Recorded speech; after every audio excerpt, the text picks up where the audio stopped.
Last time on Kabbalah University, my father inhabited the Great Sea. He was in a suspended tower that contained God. Welcome to those who are just joining. Zohar introduction, Hakdama Yud Beis. My father inhabited the Great Sea. Rav Hamnuna Bar Saba. Aval Abba Dili. Hava Direya Be'ema Rabba. But my father inhabited the Great Sea. He was a huge fish, so we're going to continue the second part. Welcome to those who are just joining of Zohar introduction 12. He was a huge fish, so Rav Abba and Rav Chia are journeying in the Zohar, as was typical in those days. They would do a lot of Torah on foot. Right? They would travel from place to place, and they would discuss wondrous and secret words of Torah. And then, one time, in Zohar introduction 12, they found a donkey driver, a very mysterious donkey driver who ended up being a great mystical scholar. And they asked him, "Who are you?" And he said, "My father inhabited the Great Sea." Welcome to those who are just joining. Let us begin in Zohar introduction 12, part 2, continuing from last time. My father inhabited the Great Sea. He was a huge fish who embraced the Great Sea from one end to the other. He was mighty and noble and ancient of days, so that he would swallow up all the other fishes in the sea and then release them again alive and filled with all the good things of the world. Yes. Like a mighty swimmer, he could traverse the entire sea in 1 second. He shot me out like an arrow in the hand of a great bowman and hid me in the place I told you of, and he himself returned to his place and is hid in that sea. So Eliezer ponders this puzzle, and he says, "You are the son of the holy sacred lamp. You are the son of the venerable and holy Rav Hamnuna Saba, the great sage of the Torah.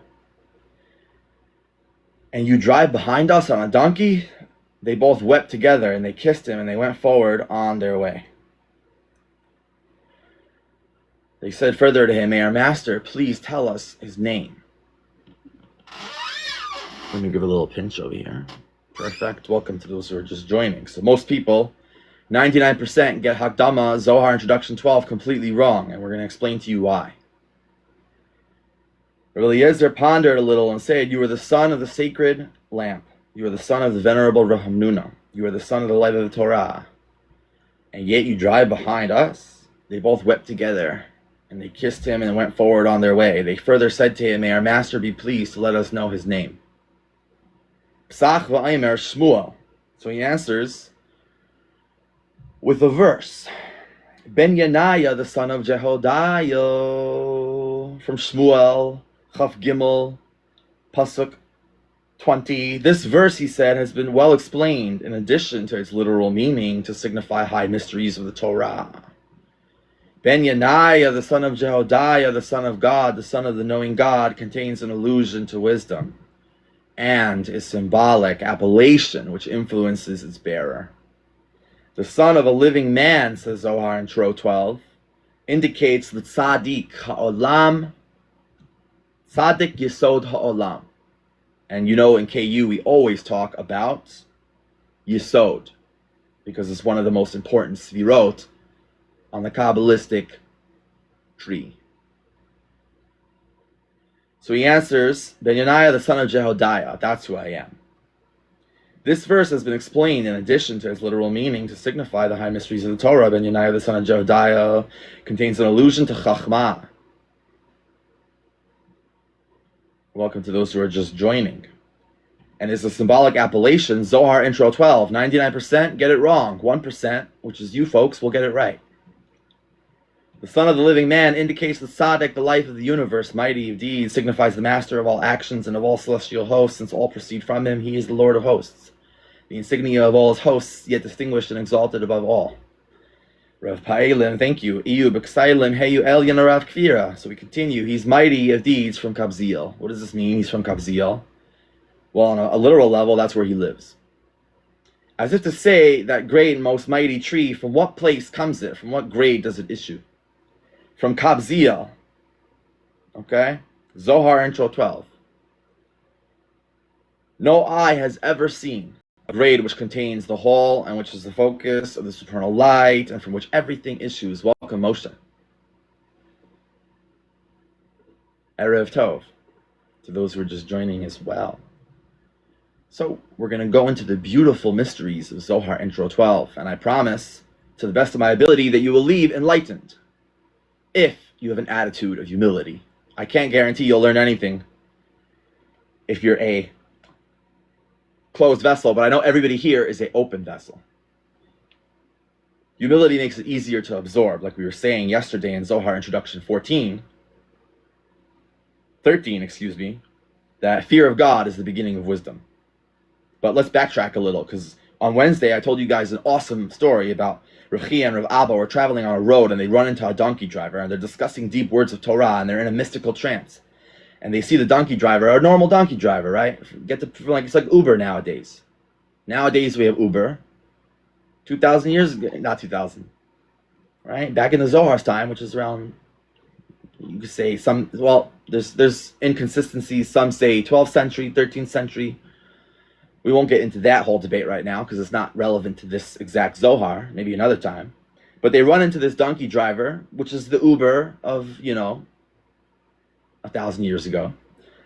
And it turns out their Uber driver, their donkey driver, is a huge mystical scholar who starts spewing wondrous, exalted, fireworks display of brilliant Torah learning and mystical states of wonder and terrifying, wonderful mystical states. Now, mighty of deeds from Kabziel is it to say that great and most mighty tree.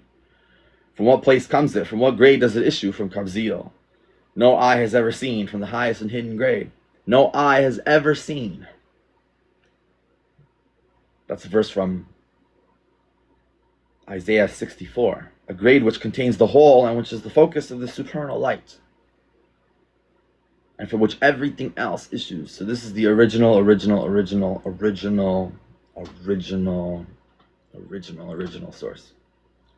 That light is the sacred and hidden temple, the Heichal. So we're going to learn a vocabulary word right now, and all questions are going to be taken at the very, very end, in 20 minutes. So hold your horses until then, all right? That the light is the sacred and hidden temple, Heichal. So a vocabulary word, Heichal, means hallway or palace or chamber. So it's a chamber of a palace. So the Heichalot in our Rizal Kabbalah is very important, and we'll get into that later. Wherein is concentrated, there's a concentration of divine essence, which is so concentrated in this light. Heichal is spelled Hekal. I encourage everybody to also look that up as well. If you're in the White Belt group, we'll post materials as well, so you'll get access to PDFs and insider material. The light is the sacred and hidden. Yes, welcome Kate Ayelet. Wherein is very good to see you. Zohar Intro 12. Heicha. So we said last time about the journey of the rabbi and the floating tower. The floating tower contained God, right? And the floating tower was told by the donkey driver. The donkey driver was the donkey driver, the Uber driver, if you will, of Rav Chia and Rav Abba, who are traversing. They're just doing their thing, traversing from point A to point B. And all of a sudden, their Uber driver turns out to be a mystical, wonderful, amazing Torah scholar. So they beg him, please tell me who you are. So he finally admits, I'm Ben Yonaya, the son of Jehodiah, and the son of Rav Hamanuna Saba. My father was a great fish, and he starts giving a whole metaphor. My father was a great fish who was able to traverse the whole sea in a split second and swallow up all the other fish and spit them out better than when they went in. Which is, of course, a mystical idea that he taught them powerful Torah that they were able to use and bring clarity into their life. They came to class, they came to KU and got a takeaway that they were able to take away and make their life instantly better and more organized in a practical, bite-sized way. So he went down and smote the lion. Shall we continue? V'taihu yerid heicha es ha'ari. He went down and smote the lion. What does this mean? Formerly, when that stream flowed down to here below, the mystical stream of light, which is a metaphor for the holy light of the Torah, Israel, which all blessings come from, the very source of all the blessings. You can't get more source of blessings than the light of the Torah itself. The source of all money and material prosperity, as well as all spiritual prosperity. Israel was free from care, offering peace offerings and sin offerings to atone for his soul. And from on high descended the image of a lion, visible to all, crouching on his prey, consuming the offering like a mighty giant. All the dogs kept themselves out of sight, fearing to venture abroad. What in heavens does this mean? Let's find out. But when sin prevailed, Zohar in 12 continues, 99% get it confused, but you will be the 1%. Kevan dargmu cheven ehu nechis legeyu dargin, because you showed up. But when sin prevailed, he descended to the regions here below and slew that lion. So the great lion is an example of the evil inclination. Through the sword of the Torah, you slay the devil, the demon, the evil inclination, what have you. What have you not? But when sin prevailed, he descends to the region here below, slew the lion, not desiring any more to provide his portion as formerly. So you have a lion of death and a lion of life. Just like you have a tree of life and a tree of death. The Torah itself could either be somebody's best friend, or it could be somebody's worst enemy, depending on whether you are basically egotistical or if you practiced a certain amount of humility in your life. So, as it were, he slew the mighty lion, not as most assuredly into the pit. What does it mean, into the pit? That is to say, in the sight of the evil monster. The same evil monster, seeing this, sent a dog to consume the offerings. The name of the lion is Ariel, as his face is that of a lion.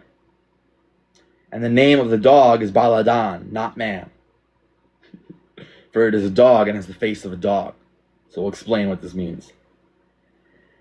Now, what is in a day of snow? In a day of snow, that is, B'yom HaSheleg. And by the way, there's a Kabbalistic mystical practice to roll in snow. A very extreme practice. Most people these days do not practice it, even very advanced Kabbalists. Some of them don't do, it's called Sheleg. The practice of rolling in snow 9 times. And as a result, you don't have to go through the hell of ice. So instead of having to go through the hell of ice, instead, you roll in this cold snow, and it's a tikkun, it's a rectification for your ego, because we're human beings, we could be arrogant. And God is the opposite. So in order to merge with God, we have to work on our ego. So the Kabbalists offer all sorts of practices. Some of them range from extreme all the way to textual sources. You have everything from bathing in ritual immersions hundreds of times per day, all the way to rolling in snow, to fasting. And we'll get each practice in its proper boundaries, because people get very confused when it comes to fasting. Don't just go and fast and think that you're being intelligent, because that's not how it works. There's a very specific way on how to fast, when to fast, how long to fast, how many fasts, etc., and how that could lead to enlightened states of consciousness, mystical states of consciousness, or increased intelligence. All sorts of physiological changes that affects the entire person, mind, body, and soul. Very well. And there's a bunch of mechanisms to how this takes place exactly. But we're not going to get into all this right now. We're going to continue in the Zohar. In a day of snow, that is the day when on account of Israel's sins, the sentence was pronounced.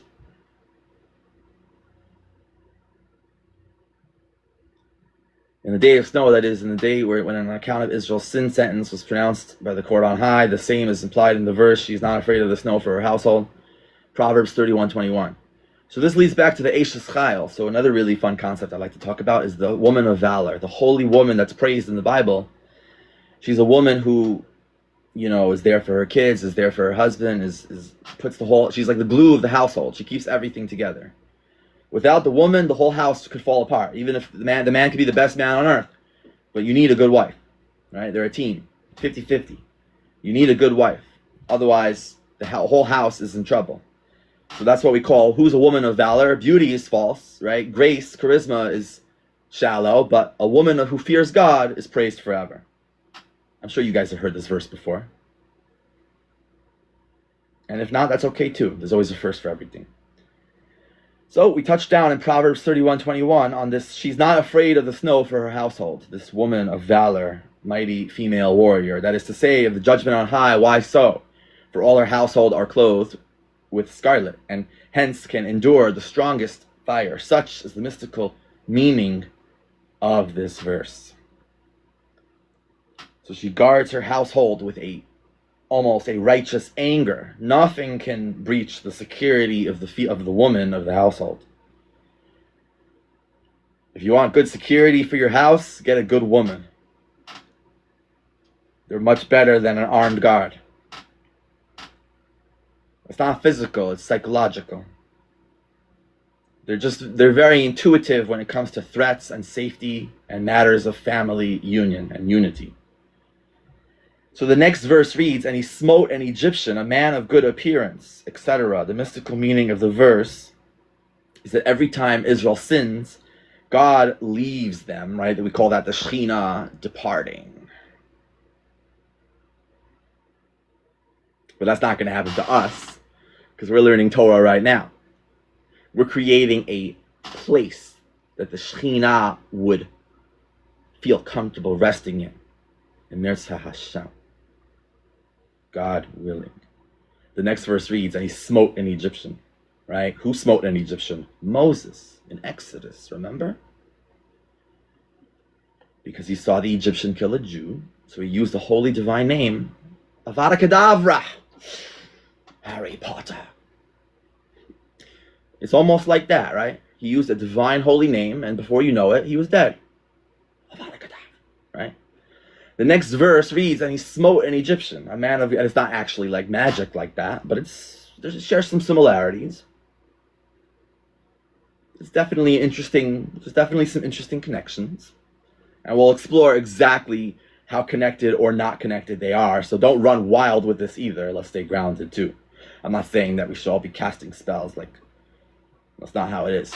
We need to stay grounded in the text. I'm very big into staying grounded in the text. Even a text like the Zohar, which is very mystical in nature. And this is the biggest mistake people make the biggest pitfall people make when they get into the Zohar. They fly away, up. And you never hear from them again. Basically, they lose touch with the normal grind of everyday living. But that's not going to happen to us, because I always make sure to, right? We did the entire first 12 introductions to Zohar, right? We did Zohar introduction 1 all the way through 13 even. Now we're going back to 12 to finish the end of the story with the donkey driver. You guys didn't hear what happened.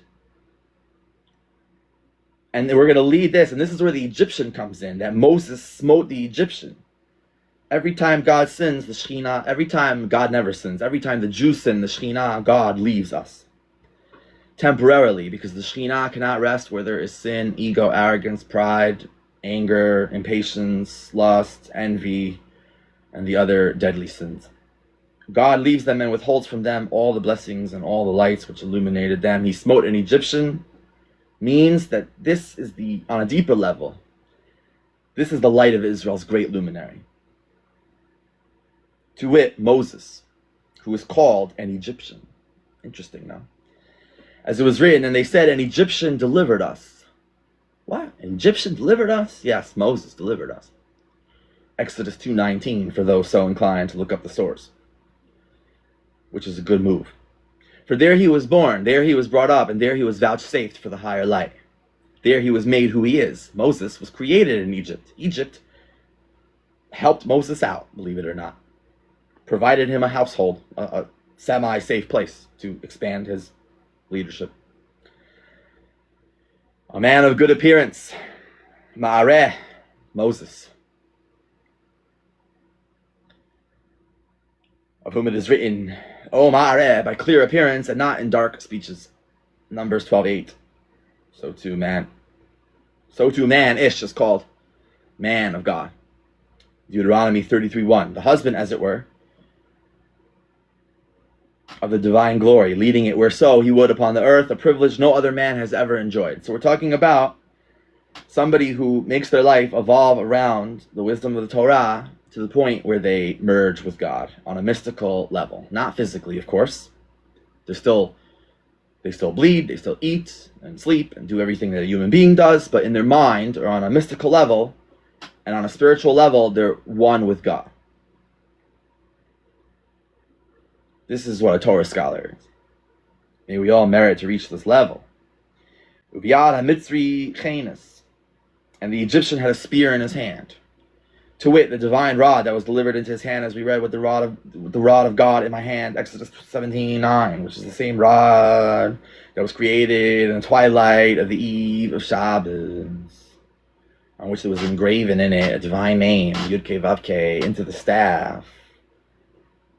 And yes, in practical Kabbalah, there's a mystical teaching, which I'm hesitant, because I don't want anybody to run wild with this, but there is a practical tradition in Kabbalah which does teach one how to create this very staff and recreate it today. But it wouldn't work the way that it did back then because we don't have the red heifer.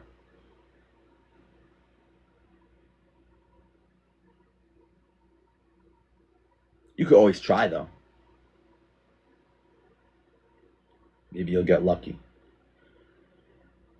But of course, that's way too advanced. We always start with the text first. So Zohar intro 12, with the rod of God in my hand, Exodus 17:9, which is the same rod that was created in the twilight of the eve of Shabbos, and on which there was engraven a divine name in sacred letters, with the same rod that Moses sinned by smiting the rock.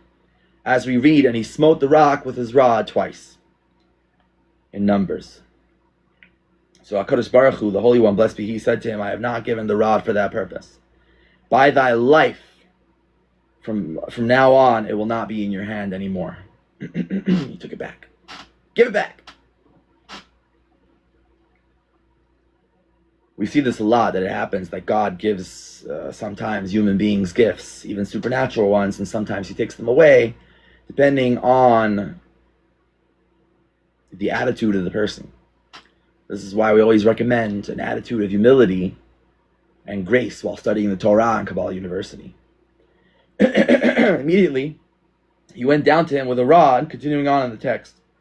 He judged him rigidly and plucked the spear out of the Egyptian's hand. For from that moment he lost it and never regained it, and slew him with his spear. Through the sin of smiting the rock with that rod, he died without entering the Holy Land, and thereby that illumination was withheld from Israel. Shmuel Beis Chaf Gimel Yotes Min Hashleishim Kuf Hey Beis. He was more honorable than the 30. What does this mean? Alludes to the 30 celestial years from which he was taken to be sent down below, but he attained not to the first three. That is, they, the patriarchs, Abraham, Isaac, and Jacob. The three great forefathers of Judaism. They came to him and gave him a blessing, and whatever he craved. But he did not come to them. And although he did not enter into their number yet, David put him into his service. That is, David never detached from him his heart. Nor will there ever be any separation between the two. David turned his heart towards him, but he did not turn his heart towards David. In the same manner as the moon addresses her praises and hymns towards the sun. The same way that the feminine addresses her praises and hymns towards the masculine. Drawing him to herself to set up, as it were, his abode with her. This is implied in the words, and David put him into his service. V'naflu Rabbi Eliezer, Rabbi Gaima. Rabbi Eliezer and Rabbi Ava now prostrated themselves before the donkey driver. So this is all the Torah that this wonderful donkey driver was telling Rav Chia and Rav Abba. So now you guys understand why we just went on that whole long mystical rant, because this was the Devar Torah that the donkey driver gave to Rav Chia and Rav Abba. Don't get lost. Let's bring it back. So Rabbi Eliezer and Rav Abba, they bow to the donkey driver. They say, and then all of a sudden, he disappeared.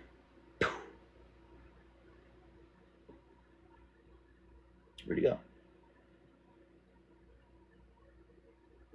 I don't see him anymore. He was gone in a poof of smoke. They arose and looked on every side. Here, there, up, down. They sat down and wept. They cried. They were unable to exchange a word. They were unable to speak. They were frozen in shock that they heard such a Torah. After a while, Rav Abba said, You know, I think it's really true what we've been taught, that whenever the righteous on their journey, whenever two righteous people set out on the road, they are visited by otherworldly people, by tzaddikim who lived in the previous generation, who have since passed from the world and who have come back, and who come in the form of a spirit guide, or in the form of a donkey driver, or an Uber driver, if you want to give a 2026 version. And they said it's clear, and we see that it's really true, that when a Torah scholar addresses a journey, then otherworldly visitors come and deliver worlds of Torah that are beyond anything from this planet.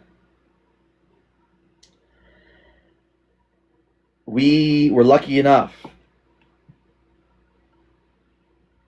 and it was clear that it was the Venerable Rav Hamnuna Saba, the holy luminary and the light of the Torah, who appeared to us from the other world, from the other side of the curtain.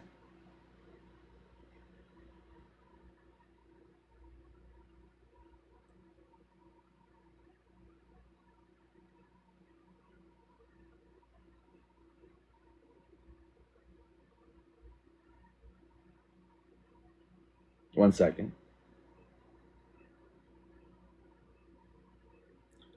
So they're frozen, unable to exchange a word.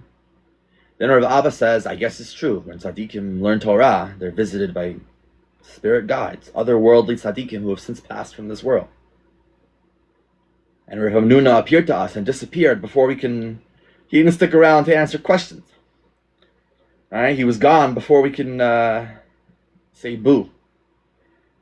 They arose and tried to move the donkeys. So remember, the donkeys were left behind. Right? Rav Hamnuna ascended in a mystical poof of smoke, or whatever you want to call it.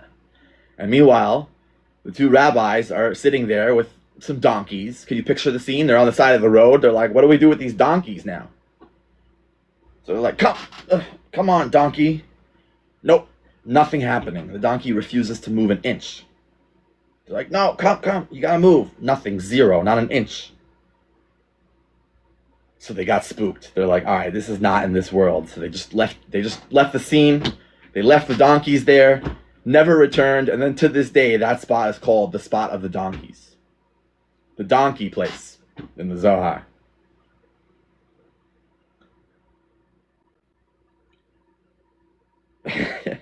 Wonderful. Rabbi Eliezer commenced the discourse thus. We'll go for a few more minutes and then we'll take a question or two. Rabbi Eliezer commenced to discourse thus, oh, how great is the abundance of your goodness which you have laid upon them, laid up for them that fear you. Psalms 31:20, how great is the heavenly bounty which the Holy One, blessed be He, has reserved for those who excel in righteousness, who shun sin, and devote themselves to the study of the Torah.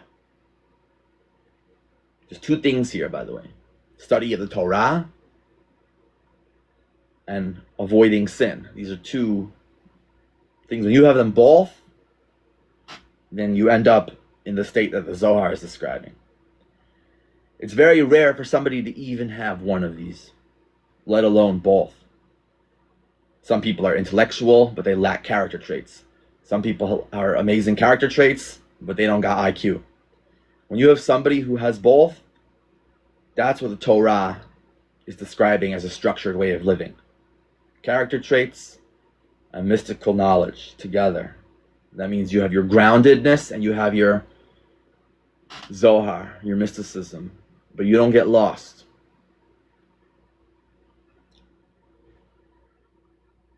How great is the advance, the abundance of the goodness and the flow of blessings upon somebody who fears God. For example, how great is the heavenly bounty that the Holy One, blessed be He, has reserved for those who excel in righteousness, who shun sin, and who devote themselves to the study of Torah. So those two things. When they ascend to the world to come, the same expression as in the verse, they utter the fame of the abundance of your goodness. This is King David's Psalms 145. To wit, the delight which the righteous enjoy in the world to come in the presence of the everlasting, who is abundant in goodness towards the house of Israel.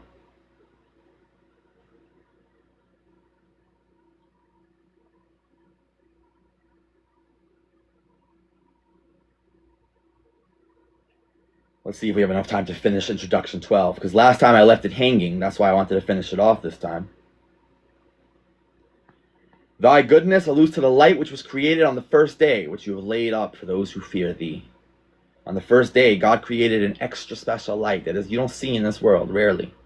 It only happens after the person dies and they ascend to the next world, which is called Olam Haba, the world that is to come in Judaism, the next world, after the person sheds their body and they're only a spirit, which you have laid up for those who fear you, meaning the ones who perform the mitzvot and the commandments of the Torah. Which you have wrought, alludes to the higher Gan Eden. So we learned that there are 2 gardens of Edens. Yep, I'm just going to casually throw that out to you guys. There's 2 gardens of Edens, a lower and a higher.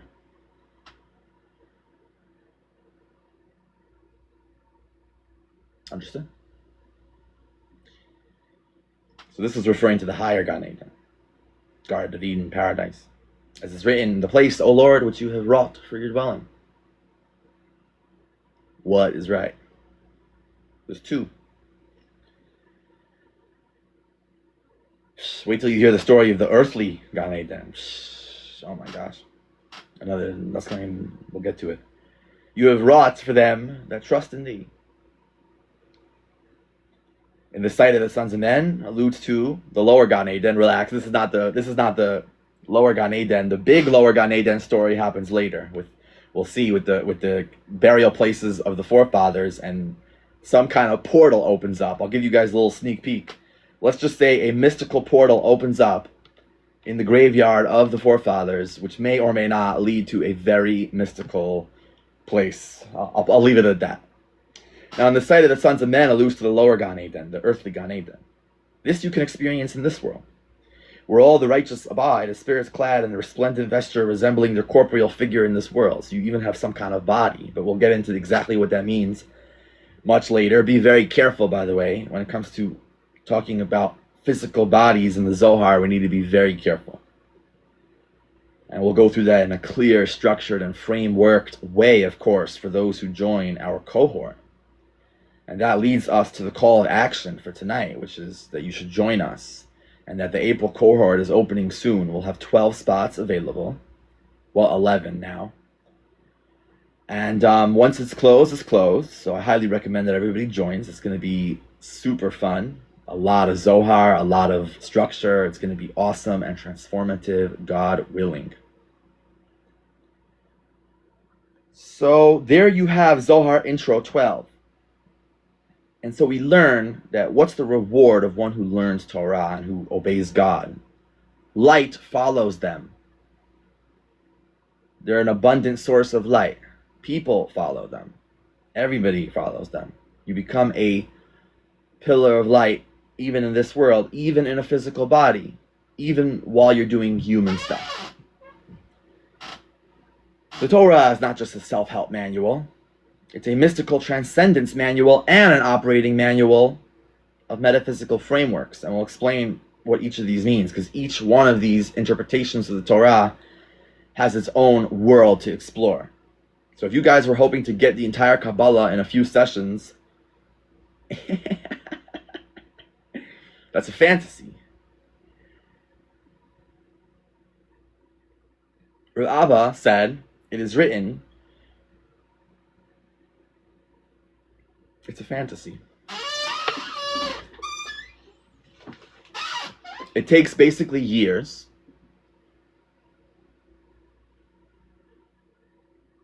Yeah, it takes basically years.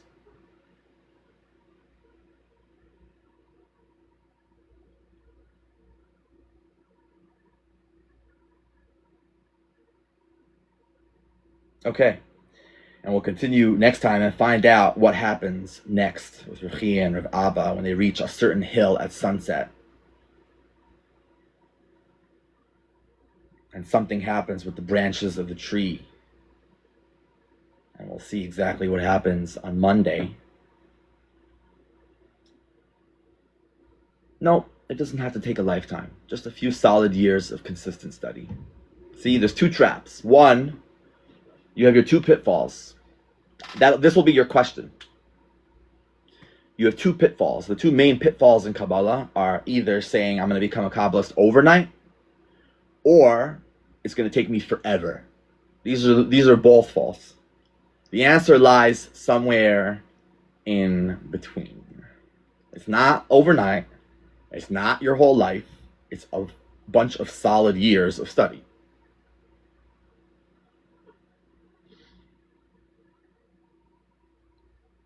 Not 20 years, not 30 years. Whilst walking, they heard a resounding voice. So, I'll take one more question for now, and I'll see everybody on Monday at the same time.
Okay, so it looks like there's no questions for now, so I'll see everybody Monday at 8 p.m. Eastern Standard Time. Enjoy your weekend and stay blessed.